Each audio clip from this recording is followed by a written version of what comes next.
Hi hello friends, இன்றைக்கி நம்ம ஒரு சூப்பரான ஸ்வீட் ரெசிபி தான் பார்க்க போகிறோம்.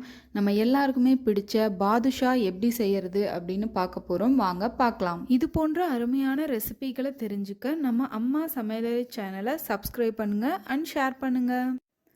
இந்த சுவையான பாதுஷா செய்ய தேவையான பொருட்கள் அளவுகளோடு மென்ஷன் பண்ணியிருக்கேன். இப்போது ஒரு அகலமான பாத்திரத்தில் 1/2 கிலோ அளவுக்கு மைதா எடுத்துக்கலாம். அதுக்குள்ள 1/2 டீஸ்பூனுக்கும் கம்மியாக சால்ட் சேர்த்தி நல்லா மிக்ஸ் பண்ணி விட்டுக்கலாம். இதில் 3 டீஸ்பூன் அளவுக்கு நெய் சேர்த்திக்கிறேன். அதோட 200 ml அளவுக்கு வனஸ்பதி சேர்த்திக்கிறேன். அதாவது டால்டா 200 ml அளவுக்கு சேர்த்திக்கலாம். இப்போது மைதா மாவோட நம்ம இந்த டால்டாவையும் நெய்யையும் சேர்த்து தண்ணி எதுவுமே சேர்த்தாமல் அப்படியே பிசைஞ்சு விட போகிறோம். சேர்த்துருக்க எல்லா மாவோடையும் இது மிக்ஸ் ஆகிற அளவுக்கு நல்லா மிக்ஸ் பண்ணி விட்டுக்கலாம். இறுக்கி பிடிக்கும்போது அந்த பிடிச்ச ஷேப்லேயே இருக்கிற அளவுக்கு அந்த பதம் இருக்கணும். இந்த அளவுக்கு வந்ததுக்கப்புறமா கொஞ்சம் கொஞ்சமாக தண்ணி சேர்த்து அதை நம்ம கோதுமை மாவு பிசைவோம் இல்லையா, பூரி சப்பாத்திக்கு, அந்த பதத்துக்கு பிசைஞ்சு எடுத்துக்கலாம். கடைசியாக இந்த பதத்துக்கு வரணும். இந்த அளவுக்கு பிசைஞ்சிக்கலாம். இந்த அளவுக்கு வந்ததுக்கப்புறமா இது போல் பிரித்து பார்த்தீங்க அப்படின்னா இது போல் லேயர் லேயராக வரணும். இதுக்காக தான் நெய்யும் டால்டாவும் சேர்த்து நம்ம நல்லா பிசைஞ்சுக்கிறோம். இது போல் வந்ததுக்கப்புறமா நல்லா தட்டையாக தட்டி அதை 2ஆக கட் பண்ணி மறுபடியும் ஒன்று மேலே ஒன்று வச்சு நாம் மறுபடியும் பிசைஞ்சிக்கலாம். இது போல் ஒரு 5 to 6 தடவை இந்த ப்ரொசீஜரை நீங்கள் ரிப்பீட் பண்ணணும். நல்லா பிசைஞ்சதுக்கப்புறமா தட்டையாக தட்டி மறுபடியும் 2ஆக கட் பண்ணி மறுபடியும் ஒன்றா பிசையணும், ஒன்று மேலே ஒன்று வச்சு. அப்போ தான் நமக்கு லேயர் லேயரான பாதுஷா உள்ளே பிரிக்கும்போது லேயர் லேயராக சூப்பராக இருக்கும். உங்களால் எவ்வளோ முடியுதோ அவ்வளோ தடவை இதை ரிப்பீட் பண்ணலாம். நம்ம எவ்வளோக்கு எவ்வளோ இந்த ப்ரொசீஜர் ரிப்பீட் பண்ணுறோமோ அந்தளவுக்கு சாஃப்டாக வரும் அண்ட் லேயர் லேயராகவும் சூப்பராக வரும்.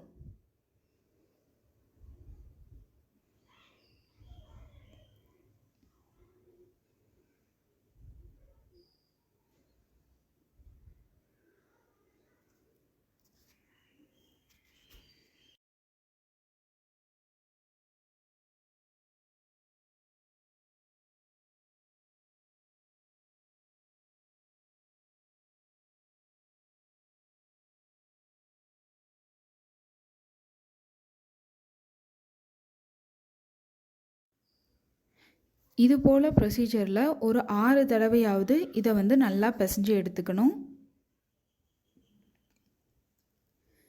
இது போல் நல்லா பிசைஞ்சதுக்கு அப்புறமா இது போல் கத்தியில் சின்ன சின்ன ஸ்லைடிங்காக கட் பண்ணி அதில் சின்ன சின்னதாக பிடிச்சி எடுத்துக்கலாம். உருண்டை பிடிச்சி எடுத்து அதை இது போல் நீங்கள் ஷேப்பில் கன்வெர்ட் பண்ணிக்கணும். நம்ம பாதுஷாவோட ஷேப் அளவுக்கு தான். இந்த ஷேப் அளவுக்கு நீங்கள் பர்ஃபெக்டாக ரெடி பண்ணி எடுத்துக்கலாம். உருண்டை பிடிச்சி கையில் லைட்டாக அளவாக தட்டி அதை ஒரு கார்னரில் மட்டும் தின்னான ஷேப்புக்கு கொண்டு அதை உள்ள சென்டர் பார்ட்டில் திணிச்சு விட்டுட்டோம் அப்படின்னா நமக்கு தேவையான அந்த பாதுஷாவோட ஷேப் வந்துடும். இது போல் எல்லாத்தையுமே நம்ம செஞ்சு எடுத்துக்கலாம். இப்போ ஒரு வாணலை இல்லைன்னா ஒரு அகலமான பாத்திரத்தில் 1/2 கிலோ அளவுக்கு சர்க்கரை சேர்த்திக்கலாம். சர்க்கரை சேர்த்திட்டு 1/4 லிட்டர் அளவுக்கு தண்ணி சேர்த்திக்கோங்க. இல்லை அப்படின்னா அந்த சர்க்கரை மூழ்கிற அளவுக்கு மட்டும் தண்ணி சேர்த்திக்கோங்க. அதிகமாக தண்ணி சேர்த்துறாதீங்க. நம்ம ஜீரா ரெடி பண்ணும்போது ரொம்ப தண்ணியாக போயிடக்கூடாது. அடுப்பில் வச்சு இது போல் சர்க்கரை நல்லா கரைஞ்சி கொதித்து வரும்போது 2 ஏலக்காயை நுணுக்கி பொடியாக்கி வச்சுருக்கோம், அதையும் சேர்த்துக்கலாம். சேர்த்துட்டு இதே ரொம்ப நேரம் கொதிக்க வச்சிங்க அப்படின்னா அந்த கம்பி பதம் வரும். கையில் தொட்டு புழிஞ்சிங்க அப்படின்னா அந்த கம்பி மாதிரி வரும். அந்த பதம் வர வரைக்கும் நீங்கள் இது பண்ணணும். கம்பி பதம் வந்ததும் அடுப்பை ஆஃப் பண்ணி ஜீராவை இறக்கி வச்சுக்கலாம். அதில் 5 to 6 ட்ராப்ஸ் அளவுக்கு எலுமிச்சை சாறு சேர்த்துக்கலாம். இது போல் சேர்க்கறதுனால ஜீரா சர்க்கரை போல் கட்டியாகாமல் இருக்கும்.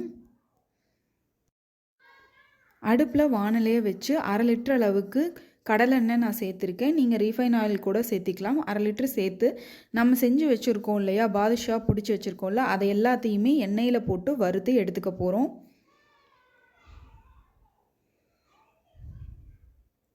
இது போல் நல்லா பொன்னிறம் வர வரைக்கும் நல்லா வறுத்து எடுத்துக்கலாம். பாருங்கள், எண்ணெயில் போட்டதும் வந்து நல்லா உப்பி அழகான ஒரு ஷேப்புக்கு வருது. நல்லா பொன்னிறம் வந்ததும் அதை வந்து நாம் ஆயிலிருந்து எடுத்துக்கலாம்.